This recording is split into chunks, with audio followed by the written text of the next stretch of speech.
Hey there, dear stranger online, and welcome to another Cecily video. Today I will, as usual, lure you in with an innocent, fun, innocuous topic and slowly drag you down inside a rabbit hole, showcasing yet again that monopoly capitalism has already killed the internet we once knew and loved. All that remains is a pale shadow, and we inhabit its half-remembered corpse. A video about shiny Pokemon! Did you watch ShinyCatherine's 10-year-long Shaymin hunt? So cool, right?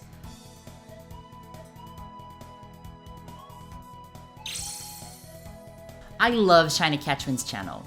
Their work is the definition of cozy, fun, feel-good videos that I wanna watch while having a nice lunch break during a busy workday. I don't know, I guess that there's something that calms me when I'm watching people looking for shinies. It's like watching a safari or a Discovery Channel documentary. And she does it in such a funny way, bringing friends along and playing hide and seek with them. You can tell that Catherine just loves Pokemon and has loved them for a long time. They are always thinking of new, challenging ways to find shinies and add to their collection, and honestly, Catherine's channel was one of the inspirations for me to start doing videos for YouTube as well. I don't know, I guess I also wanted to have this kind of fun with a small community around. But something awkward happened related to one of Catherine's latest videos titled, "I got my dream shiny Pokemon after 10 years. In it, they talk about how much they have loved shiny Shaymin ever since they were a kid, and explain why the shiny had been so difficult to get before BDSP came out.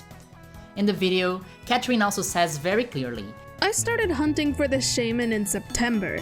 The video ends with, surprise surprise, Catherine catching Shaymin, which made me very jealous because that is a hunt I have been also doing for a few months with absolutely no luck. Was I really built for full odd hunts? I'm not really sure. But overall, a pretty straightforward video, a happy ending, fun, just in time for me to finish my lunch and go back to work on the magic screen that gives me money. Until a few days later, when suddenly dozens of gaming news outlets decided that this one of many videos created by Catherine was extremely newsworthy, and all of them decided to report on it on the same day. Funny thing though, all of them made the same blatant mistake on the text. What a huge coincidence and not suspicious at all. All the articles claim that Catherine had been doing this BDSP Shaymin hunt for 10 years. A 10-year hunt in Brilliant Diamond and Shining Pearl. Games that came out 3 years ago. Oopsie daisy, I guess. Catherine was swift to correct them all on Twitter as soon as she saw the article, and the writers were quick on their feet to rectify this blunt oversight. When I reached out for a comment on this, Catherine said, "The Shaymin video situation does raise some eyebrows when it comes to the articles that were made and how they were made. Because anyone who watched the whole video would know that I didn't hunt for Shaymin for 10 years. I wanted it for 10 years. From an outsider's standpoint, it's understandable how that could be misinterpreted without having watched the video, but it's disappointing to see this misconstrued by a journalism business. And it does raise the question, are these sites just allegedly using AI to find relevant things to talk about and possibly write the articles? I really hope that's not the case." The original article of the bunch was published on the portal GameRant, and after the mistake was called out, the article was edited from ShinyCatherine captured a rare shiny Shaymin after 10 years and published a video on her channel to ShinyCatherine captured a rare shiny Shaymin after 10 years of trying to catch one in various Pokemon games. Everyone laughed, not a huge deal, all was well. But you know me, dear stranger online. I'm a curious gal. I can't help it. Something in the back of my head was telling me to look a bit more into this story. So you're telling me that a journalist wrote an article that is basically a summary of a YouTube video, repurposing an entire story from video to text? Even though Catherine clearly said in the video that this hunt started last September, the GameRant writer was confused by the title maybe, and got it wrong in the final text. Like 7 different times. Following that, a bunch of other journalists do exactly the same thing and make the exact same mistake as the original one. That's one hell of a coincidence. And thinking of it, which website is GameRant again? You might not be super familiar with GameRant, but you probably came across ScreenRant before. They are sibling websites that cover game and pop culture news respectively. Founded in 2003, they were acquired by Valnet Inc. in 2015, which is a faceless multinational conglomerate that manages a bunch of other publishing and media investment portals. From travel to sports and cars, Valnet owns 25 different portals just like Game and Screen Rant. After being acquired by Valnet, Screen Rant's content changed drastically, from exclusive interviews with actors and nerdy movies to, like, BuzzFeed-style top 10 lists. The usual stuff you would expect. Craziest thing about Screen Rant is, have you seen how many articles they put out every hour? They are pumping out articles every 5 minutes in completely different fields, talking about completely different games, covering rumors, updates, everything. The Screen Rant team must be the most talented, dedicated, and research-driven writers in history. This makes it even weirder, because even with this incredible team that can do clockwork research, interviews, write, review, publish hundreds of articles in a day, the results are oftentimes a little bit off. I found this post on the Pokemon Go subreddit that was accusing Game Rant of unapologetically taking posts from this subreddit and turning them into articles, without asking permission or adding anything of note. So, for example, the Reddit post, "The craziest wild spawn I've ever seen" becomes "Pokemon Go player finds incredible wild salamence," and "The Galarian birds should either be hard to find or hard to catch, but not both," turns into "Pokemon Go fans call for Galarian bird changes." All of these Game Rant articles were published about a day after the posts were originally made on the subreddit. And similar to Catherine's story, I also found this article called "Pokemon Legends Arceus, Where to Find and Catch Mamoswine." The article said, if you want to catch the ground and ice type Mamoswine, you should bring an electric Pokemon because, and I quote, "Most of Mamoswine's moves are ground type, so the electric type Pokemon is completely immune to its attacks." As someone who has played Pokemon for over 25 years, I need to reinforce, unless you are Ash fucking Ketchum, do not bring an electric Pokemon against the ground type. Ever. Just like the Shaymin article, the mistake was fixed a few days later, but still, eyebrows were raised. Some Reddit users speculated that this could be, indeed, AI-generated content, or that bots could be scraping the internet to find and repurpose their community posts. Could a massive portal like Screen Rant really be writing articles with AI? Although the Mamoswine mistake sounds like something coming straight out of ChatGPT, our favorite chatbot would only be released 8 months after that article was published. And, in my opinion, I think that the real answer could be something a bit worse. Wait there, hang on a second, worse than AI? What way of creating content can be remotely as bad as using an automated plagiarism machine? Artists, writers, and now even textbook evil corporations have been vocal for the past months against the use of generative content, visual, audiovisual, and textual. I mean, I think because of this anxiety, we are getting a little bit used to being on high alert for signs of AI everywhere. But the low quality seen in these articles can be a symptom of something else. Something we know far too well at this point. Which is imperialist capitalism. Yeah, let's go. As an example, I always think about the Just Walk Out Amazon store that opened up in London in 2021. It promised to be a revolutionary concept, completely automated. You didn't have cashiers or payment totems, you didn't even have to scan the items you wanted to buy. You would just put them in your bag and a sophisticated system of facial recognition, motion sensors, and AI would automatically recognize you and charge you for the item. An incredible breakthrough that would change our lives forever. No more would we need to lose precious moments of our life in a queue, and no more would Amazon have to hire expensive Londoner cashiers protected by unions and stuff. Everybody wins. Until this article from The Guardian exposed that Amazon's fancy AI was actually just people. Underpaid people in India watching everything from a camera. Really. Dozens of people were hired to watch the footage of the store for hours, cataloging manually what each customer had bought. People being paid $1 an hour to mind-numbingly watch video footage, and Jeff Bezos sold it as a high-tech solution. It was far from innovation, it was the exploitation of cheap labor from the global south. According to The Guardian, the difference in outsourcing this kind of work to data labelers abroad instead of hiring people to work on-site in London would save Amazon about £100,000 per year in the staff bill alone. So okay, back to our main topic.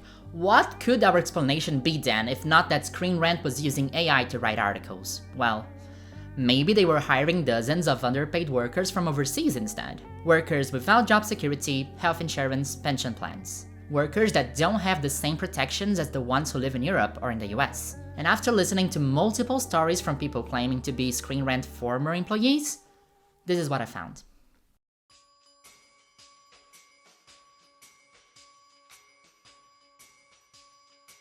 Glassdoor has got to be one of my favorite websites ever. I love it from the bottom of my heart. There's so much tea in there.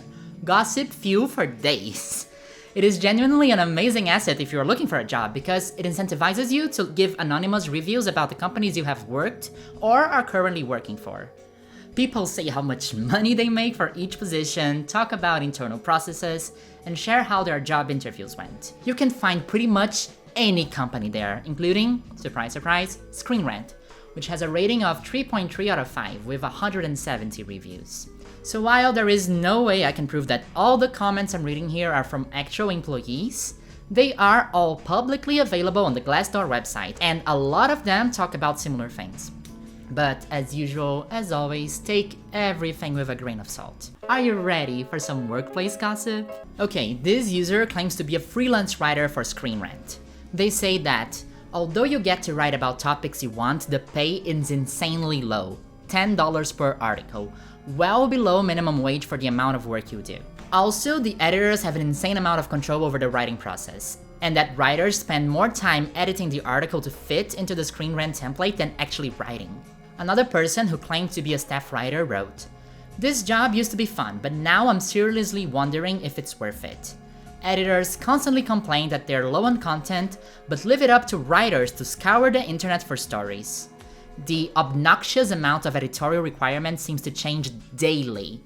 All for $10 and maybe a few extra bucks if it gets enough views." Another comment claims that the pay is awful and is kept secretive until you've passed a week-long probation. Even after being hired, they still show you pay scales that include senior positions and, therefore, don't reflect the reality of what you'll be paid in the slightest. You receive base pay plus additional pay per article published, and they will attempt to convince you that you can write so many extra articles that you'll make plenty of money. The reality is that simply reaching the bare minimum quota is an oppressive workload.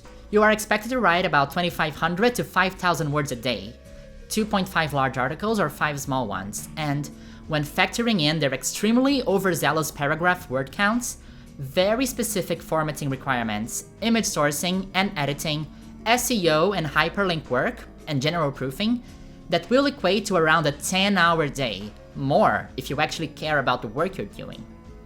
Additionally, far too much of the job relies on things being signed off by other people.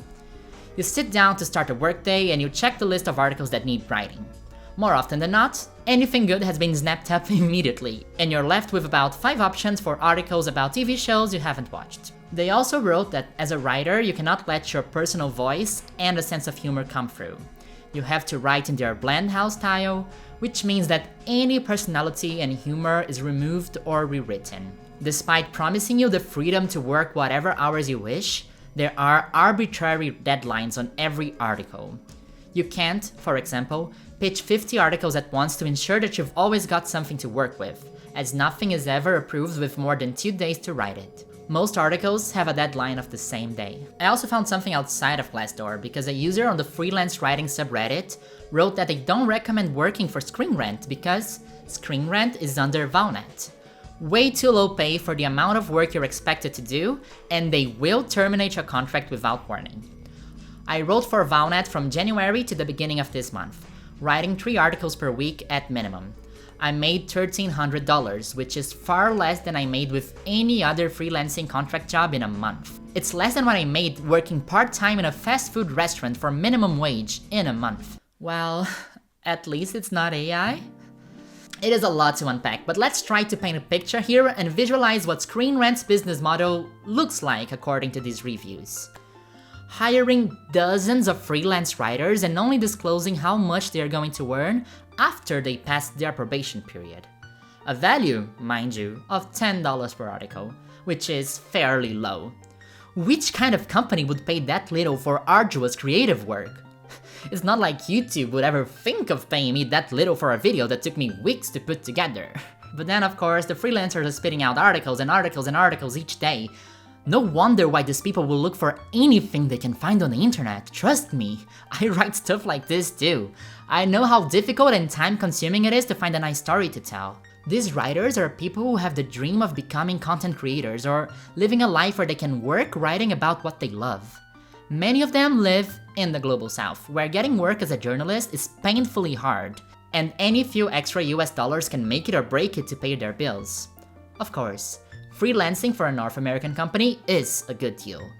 But then, to fill in the minimum quota of daily articles they need to write, where are they gonna turn to? Can you judge them for having to report on a Reddit thread of some people complaining about a Pokemon Go event? Or retell a fun video they watched? Regarding that mammal swine article I showed earlier, when I looked at the profile of the person who wrote it, I found their Twitter account and they are literally a Nintendo YouTuber. Just like me. I swear, I am 100% sure that this person knows that electric type attacks don't do anything against ground. But when you need to write multiple articles a day, have them quickly reviewed, and fit them into a neat SEO template, mistakes are going to slip through. I have made so many silly errors on this channel, and it's really just a hobby. I don't have any deadlines that I need to fulfill, otherwise I can't pay rent. And Screen Rant surely doesn't seem to mind that much about lower quality writing here and there, because when you are pumping out hundreds of articles a day, a new one every 5 minutes, if you manage to get even 1% in the public's eye, that's ad revenue that ensures you and your shareholders are happy, while your disposable team of writers receives a small fraction of it. It is a throwing everything at a wall and seeing what sticks approach to journalism. What they definitely care about is how well suited for Google web crawlers the article is, how much search engine optimization work was put into them.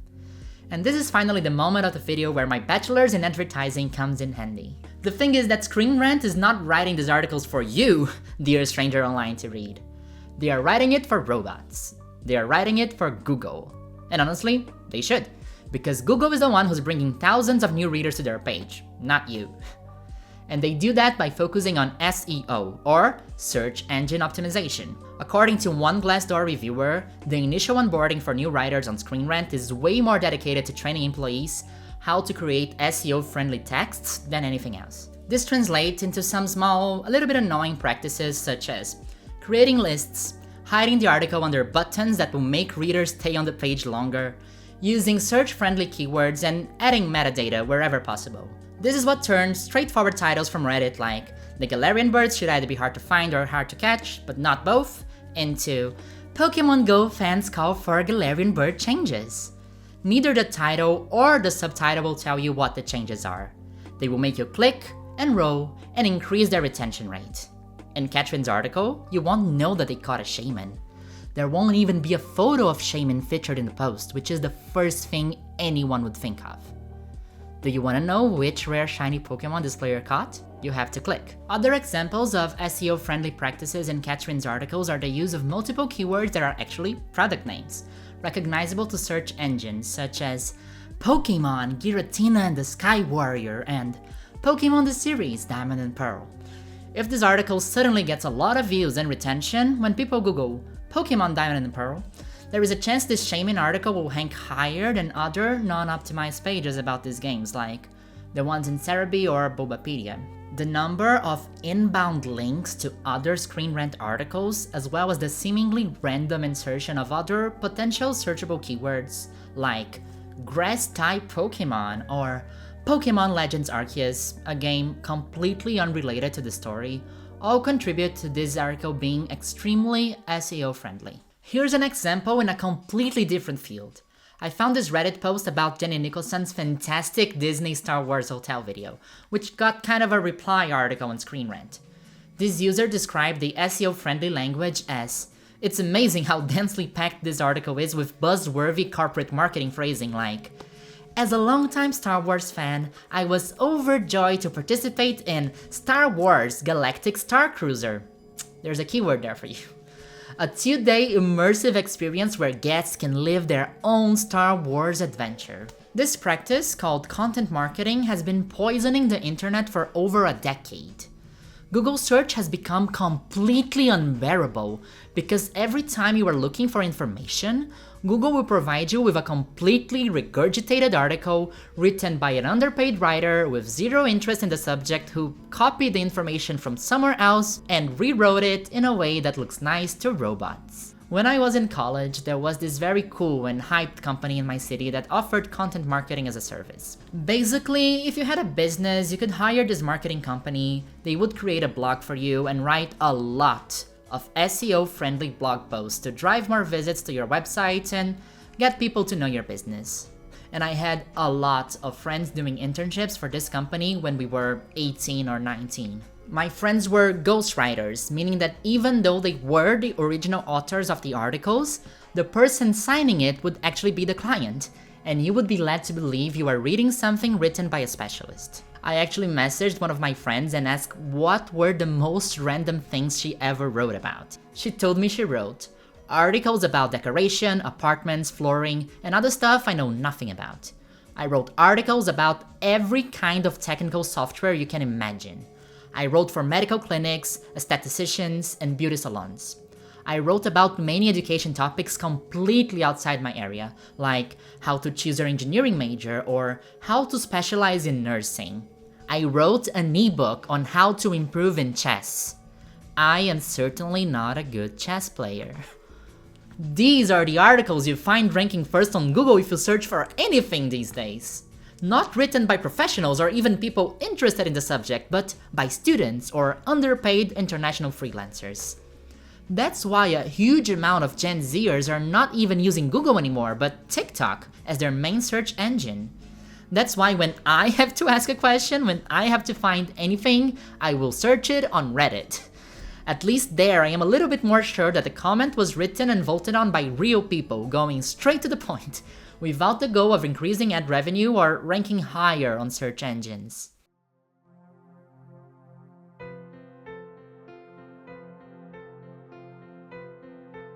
What 20 years ago was a gateway to communities, libraries, forums, and real people now is a mix of ads and regurgitated content market articles that my friends copied from somewhere else in 2014. We are getting closer and closer to a dead internet. An internet that doesn't engage with humans. Looking at Google, looking at Twitter and Instagram, it is hard to deny that every day we are one step closer to the dead internet theory fulfilling itself. A conspiracy that says that the majority of all online activity, comments, interactions, and tweets is made by bots. A theory that claims that there are no people on the internet anymore and it's been taken over by advertisers and mega corporations, manipulating algorithms and public opinions. Even if, in reality, most online users are not bots yet, the flooding of SEO content everywhere is definitive proof that a huge chunk of what happens online is not made for us. They don't care if you like it or not. It is written for robots, for search engine crawlers to rank pages higher, and for companies to sell more. And it's awful, and we all know that. These articles do pop up in our timelines every now and then, but if you look at Screen Rant's YouTube channel, you will see that nobody watches that. It's crazy. It's a YouTube channel with 8 fucking million subscribers, a channel that is putting out 5 videos per day. By the time I'm writing the script, I have 8,000 subscribers, 100 times less than Screen Rant, and my average video is performing better than theirs. That's insane. The worst thing is that I am completely sure there are incredible, imaginative, funny minds working for Screen Rant right now, being limited by an SEO Excel sheet that tells them what and how to write. I know that because every now and then there will be a series like Pitch Meeting emerging from the sea of movie endings explained that is actually funny and engaging and makes people want to go back and consume, for lack of a better word. And this series was so successful that it was destroying the reach of the other bland Screen Rant videos on the YouTube algorithm, so they had to create a separate channel to host it. And you know what happened? Pitch Meeting fans were celebrating that they could finally unsubscribe from Screen Rant and follow the thing they actually liked without getting flooded with "Young Sheldon fixed this Big Bang Theory plot hole" videos. People celebrating when they unsubscribe from you is the definition of a disaster for a portal. It's a disaster for a brand. I'm devastated to see that this is the state of the internet today because that's where I grew up online. I grew up in portals, I grew up in these Pokemon blogs. They were mostly aimed at a Brazilian crowd, but I have vivid memories of getting home from school and immediately running to sites like PokePlus or Mewtwo to see if there were any new Korokoro leaks or news about the newest Pokemon Diamond and Pearl games. There was also Cerebi, which was and still is one of the most incredible databases about Pokemon ever created. Joe Merrick is amazing, and I have been following the work he has done on that website for more than a decade now. I'm very happy with the recognition he is getting from the Pokemon Company recently after years of hard work, and he definitely deserves it. After all this time, when you visit Cerebi, you still feel like it's 2007 somehow. These portals used to be written and supported wholeheartedly by the fans.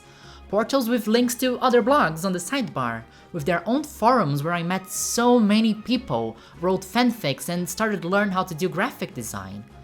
We have that still on a different scale with Discord servers, but it's not the same. We went from a peer-to-peer internet to a web that is run and controlled by these huge monopolies. Because of their practices, if you search for a Pokemon game on Google, Cerebi will be the 18th result. On the top are SEO-friendly websites I never heard of. They are not interested in teaching you how to catch a Mamoswine. They want more clicks and more ad views on their pages. And they will cut costs everywhere.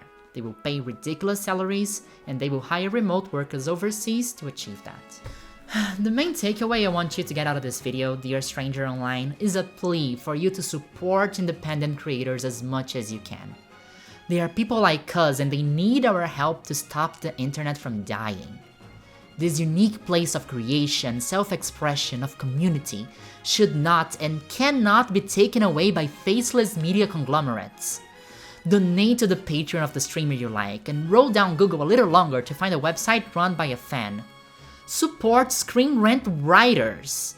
If you end up finding one article you actually like in there, click on the author's profile. There, you will often find links to their personal channels, to blogs of their own, where they have the creative freedom to do as they like. Support the Screen Rant and Game Rant writers directly. God knows they need some extra cash. And if you enjoy the kind of content I am creating on this little channel while I navigate the deep and treacherous waters of the YouTube algorithm, you can tip me as well through my humble membership program, but from the bottom of my heart, this is not about me. It's about community. Please support your favorite creators, whoever they are. It is only by sticking together that we can still claim this space, this community, as our own. And to Screen Rant, here's some advice from a YouTuber who started 3 months ago and already has more views on her average video than you. Post less. Pay your writers better. You have a crew of talented, passionate people. Think of the incredible, creative ideas they could be crafting instead of SEO-friendly top 10 lists. If you don't give them the room to grow, you will never find the next pitch meeting. Because what I also learned in marketing class is that the most important thing for SEO is to create trust, create retention, and make readers want to come back. They will not read you again if you keep getting their Pikachu annihilated by a giant ground-type mammoth. And lastly, to ShinyCatherine. If you watched this one, I'm so happy you did. I love your channel and I think you deserve all the media coverage in the world. But myself, I really don't want my Shaymin hunt to last for 10 years and I am in dire need of some shiny luck, so please send some my way. And thank you for watching all the way here as well, of course, dear stranger online. This script is already 15 pages deep, so we have what, half an hour of video? I swear to God, in my mind I wanted this to have 15 minutes. What can I do? I love a good chat, and some good gossip. And I know you love this scenario, and my flag, and my Gengar with the gap tooth, but I'm sorry to say this is probably my last video here. I'm moving cities in a few days and I'm super excited, but also everything will be a mess in my life and I don't expect to be able to post anything very soon.